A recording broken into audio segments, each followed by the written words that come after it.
Hello, how are you today? This is Kathleen at Kathleen Avies. And yeah, so we're going to just enjoy my bad hair day today. My curls are just out of control. So yeah, anyway, welcome. I hope you had a great weekend. And yeah, sorry. You know how sometimes things just catch your eye and you just, anyway. So I really hope you had a great weekend, and I'm glad you could join me here today. So before I get started, because I love this topic and I could talk forever. In fact, I almost did, so that's why we're breaking this up into two parts this week. But before we go further, I want you to know that in honor of this particular lesson, I've put my English sentence structure resources on sale in my Teachers Pay Teachers store. So please go over, don't miss out on the sale. They're 20% off. And I just want you to be able to have this resource or these. It's if you do the bundle, that's the best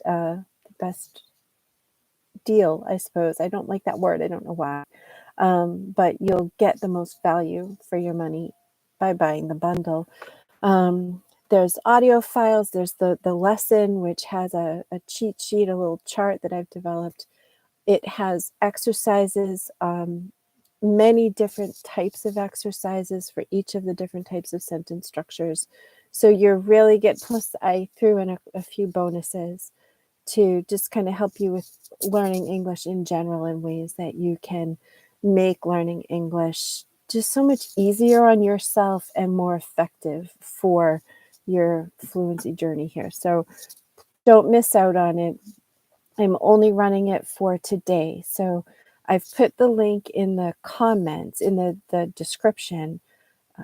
So if you access the link after today, it won't show the sale because the sale only runs through midnight tonight. So don't miss out. I'd hate to have you miss out.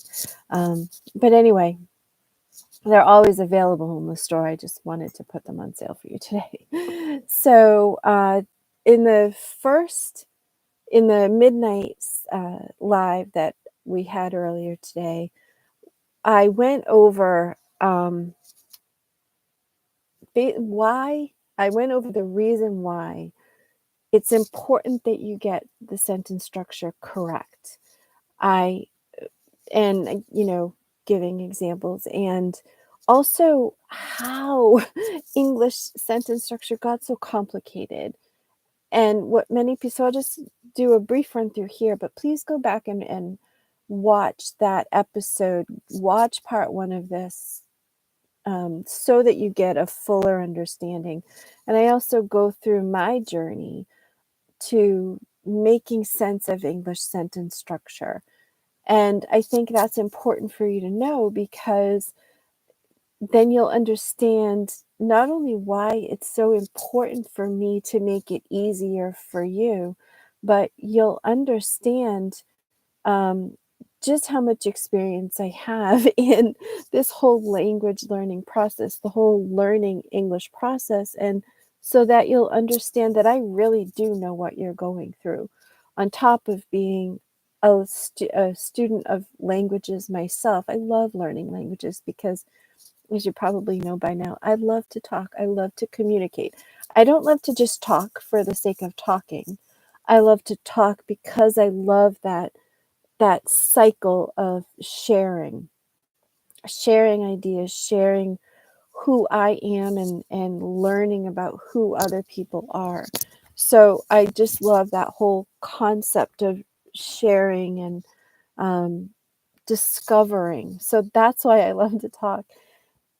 And when I get passionate about something, I can talk forever about it. So anyway, that's why the first one is now broken into two parts. But actually, I think that's maybe better for you in the long run. So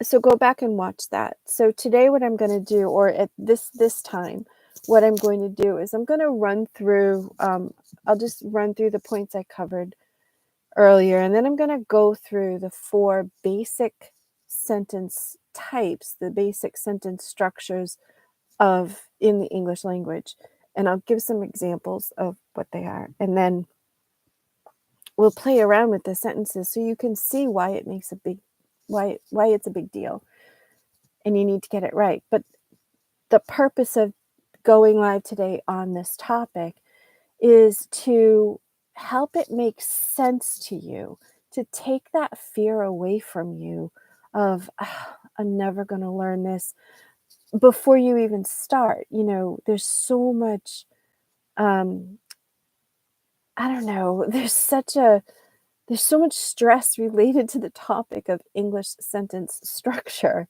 that people get set up to fail in many ways because of the fear of you're never going to be able to understand it, and it's so hard. And so we start out with all of these heavy burdens placed on us before we've even looked at our first sentence or uttered our first sentence.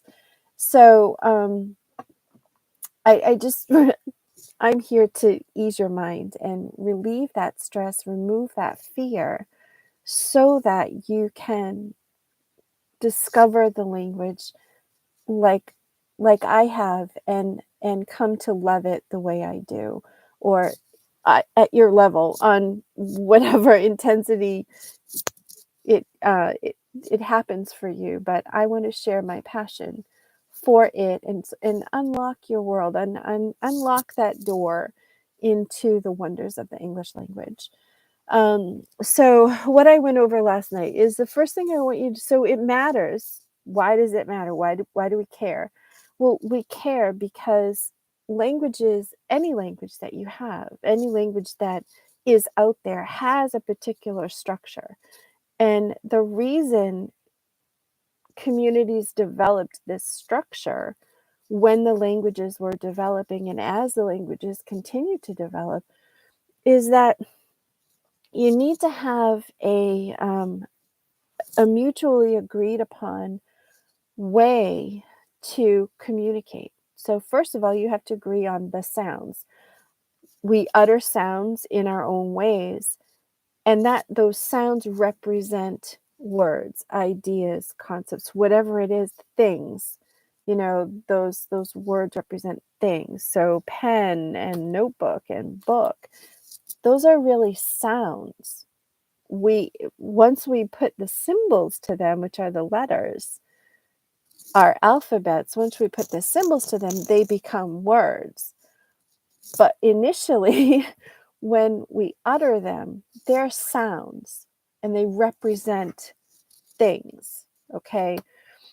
So once we have the sounds, in order for those sounds to make any sense, and to anyone with whom we come in contact, people have to agree on, okay, you have to put them into patterns. And this sound, or these sounds put into these patterns, or any sounds that we make put into these patterns, represent a particular type of idea, or so for example, I'm speaking to you now. I am speaking to you now means it has a connotation. You are understanding, or once we get the sentence structures, and once you learn tenses and things like that, then you will understand, because of the way I ordered those words, and because of the pattern in which I placed them, you will understand that these sounds are being uttered to you right now, not in the past, or they're not going to be uttered to you. They're being uttered to you right now because of the sounds I chose and the patterns in which I placed them. Okay. So it's really important. And when you think about it, it's not called sentence structure randomly. It's not that there's no reason that it's called structure, because structures support your building.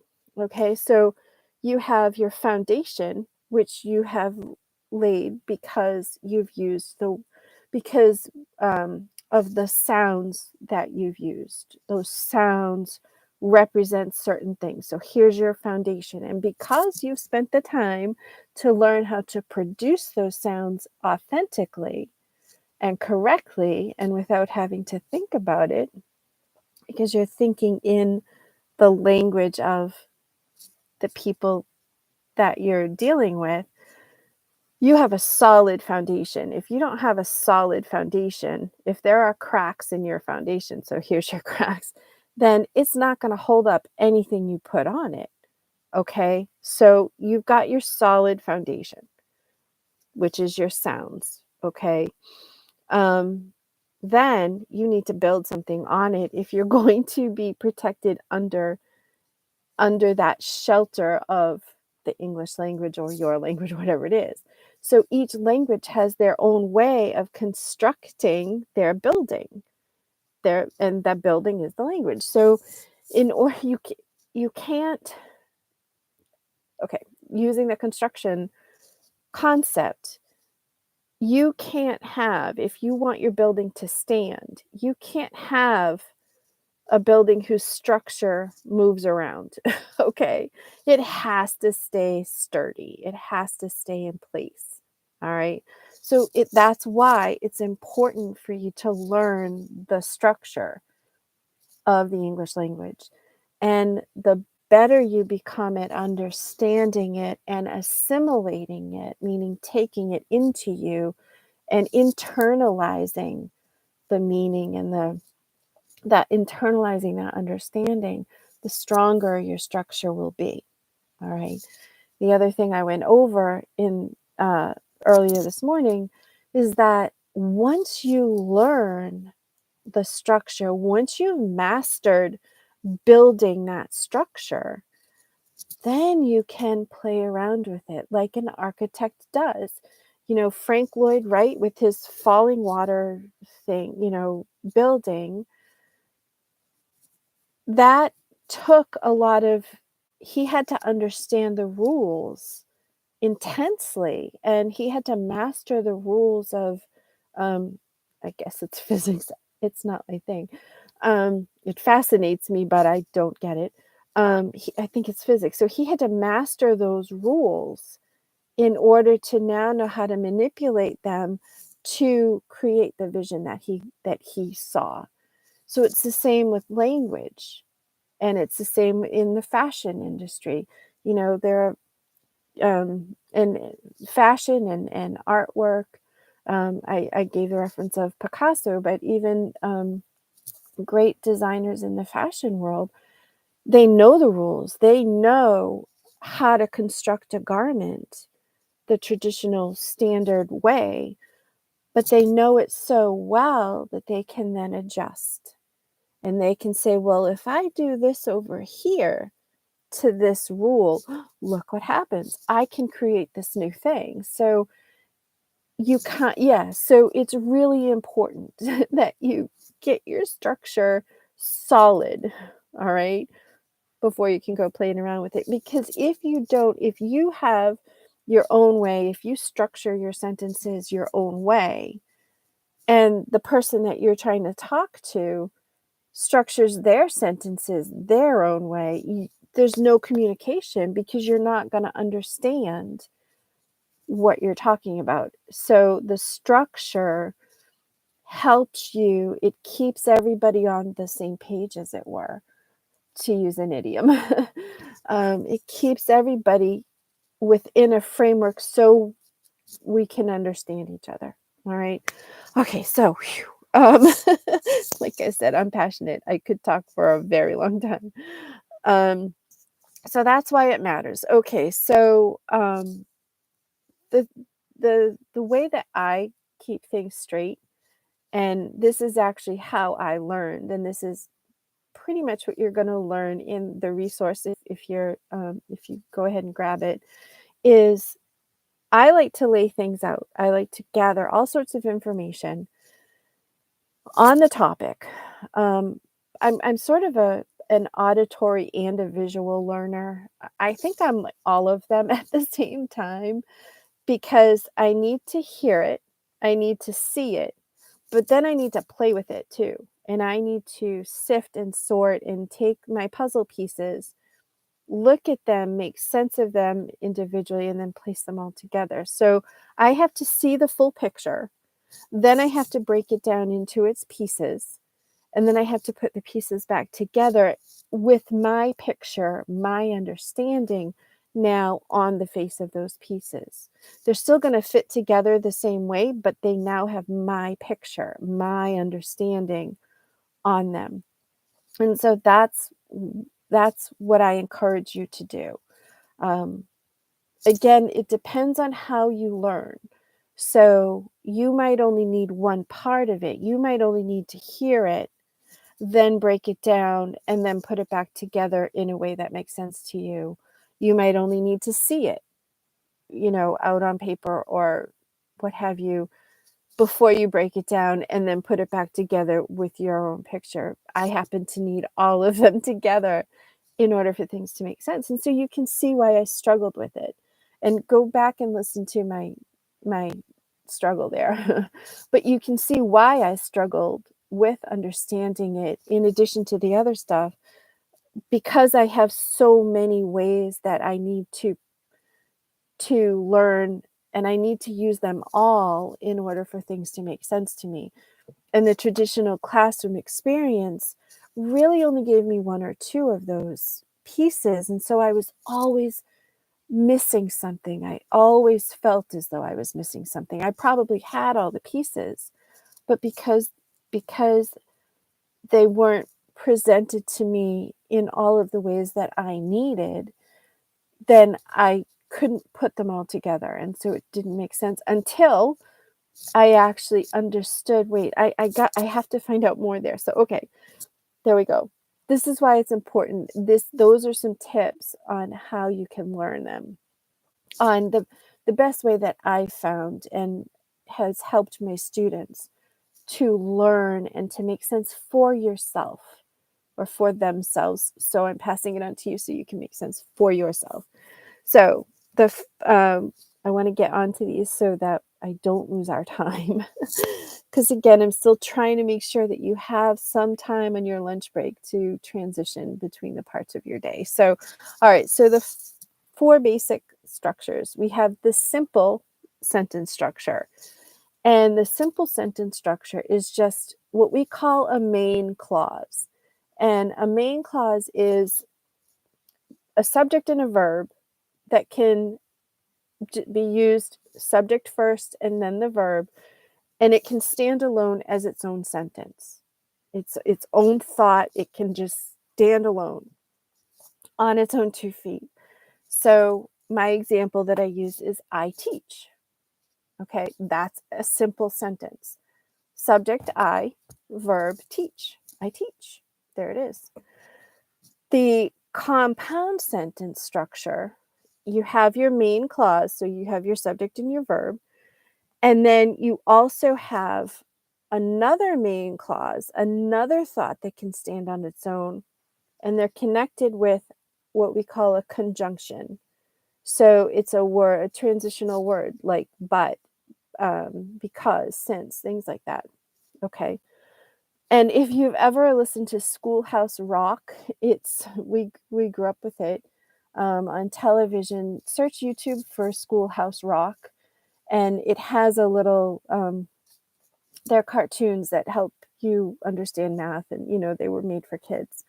Math, English, even American government, things like that. And one of them is called conjunction junction, and it uses the idea of a train yard to show you how to connect this train of a main clause thought with this other train and how you connect them up and how they move along and make sentences. So it's great if you want to check it out.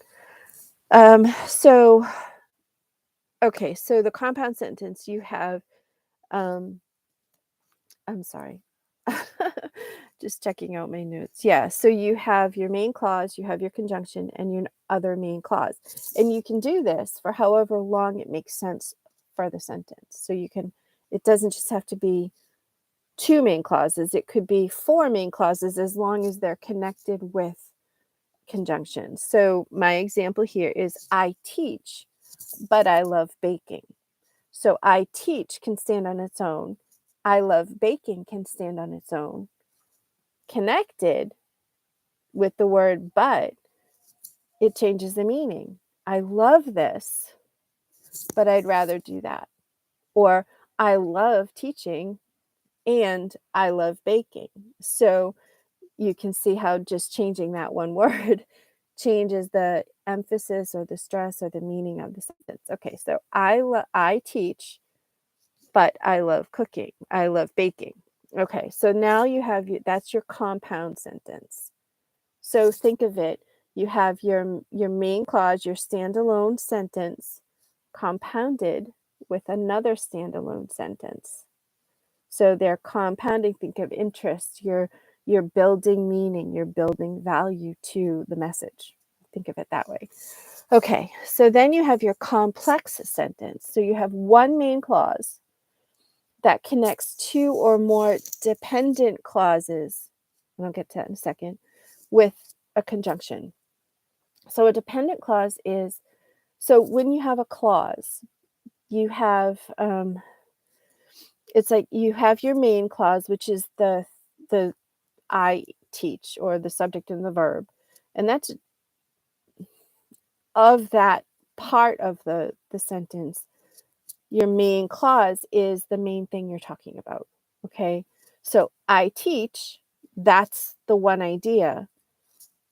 I bake, or what was it? I teach, I love baking. They're each a main point, and then you connect them. Okay, so main clause. But then you have independent clauses, which are clauses that can stand on their own without any help. And then you have dependent clauses, which need the rest of the sentence. It needs the main clause to have any meaning at all. All right, so let me give you an example. So I just want to make sure I finish out the definition of a complex sentence. So you have one main clause and you have one or more dependent clauses. So something that can stand on its own, and then one or more things that cannot stand on their own, connected with a conjunction. Okay. The example, I taught baking, which combined my 2 passions of teaching and baking. So I taught baking can stand on its own. That's the main clause. And the which is the WICH is the conjunction. I was going to say conduction, like a conductor on a train, and I think that's because of that Schoolhouse Rock. And then, so if you then said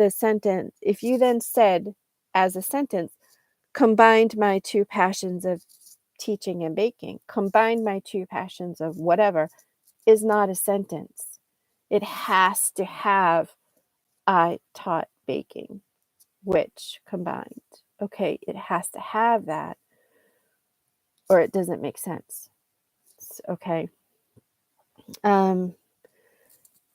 So, and then the final one is a compound complex sentence. So you have your simple sentence, you have your compound sentence, you have your complex sentence, and then you have your compound complex sentence.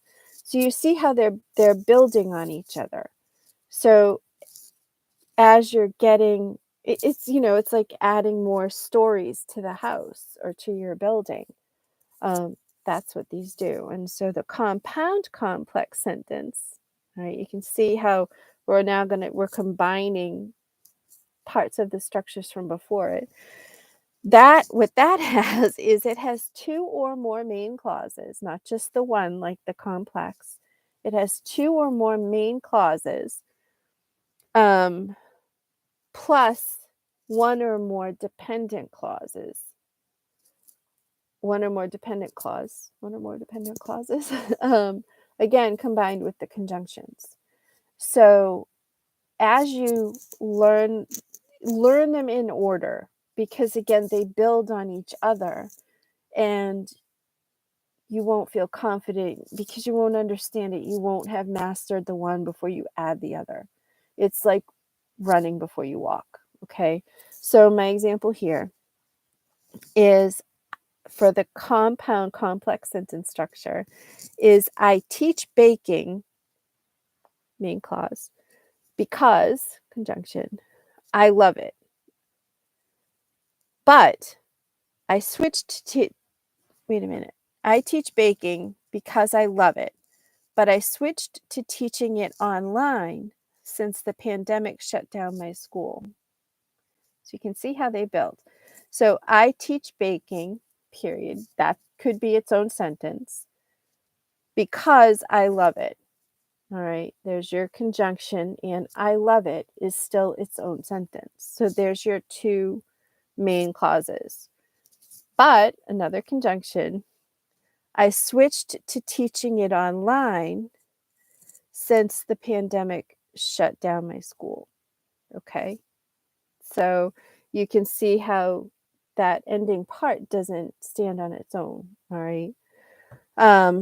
Yeah, so actually, yeah, so we have three main clauses because I teach baking can stand on its own. I love it can stand on its own.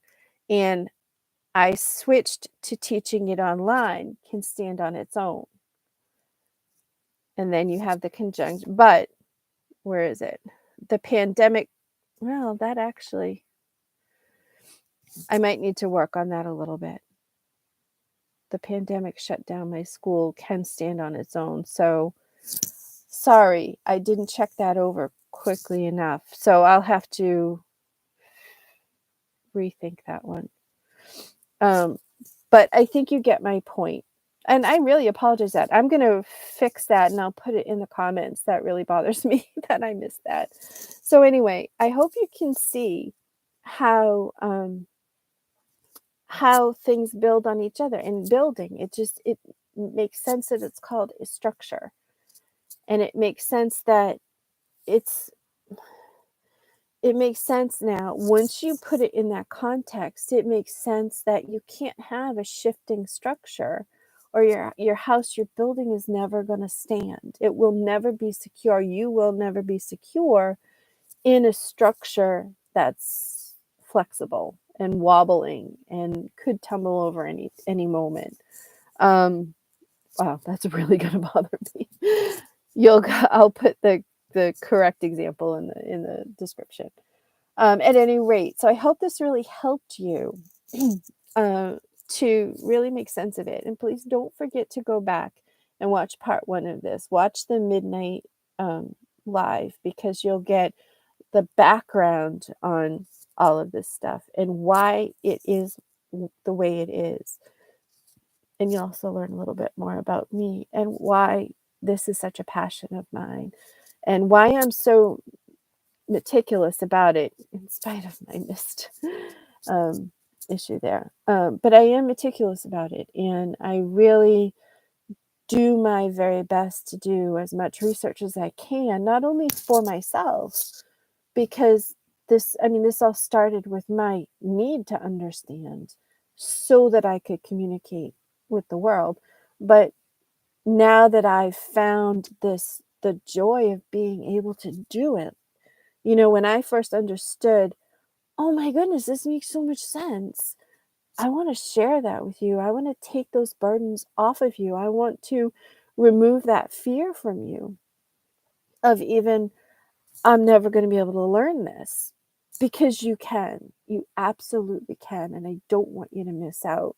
And so one quick tip here before I go is, what I like to do is, when I'm gathering all my different pieces, if I'm having trouble understanding one particular workbook's explanation, or if a teacher's explaining it to me and I just don't get it, what I'll do is I will go and I will find old books, from the 1950s, the 40s, the 30s, before the turn of the last century, whatever it happens to be.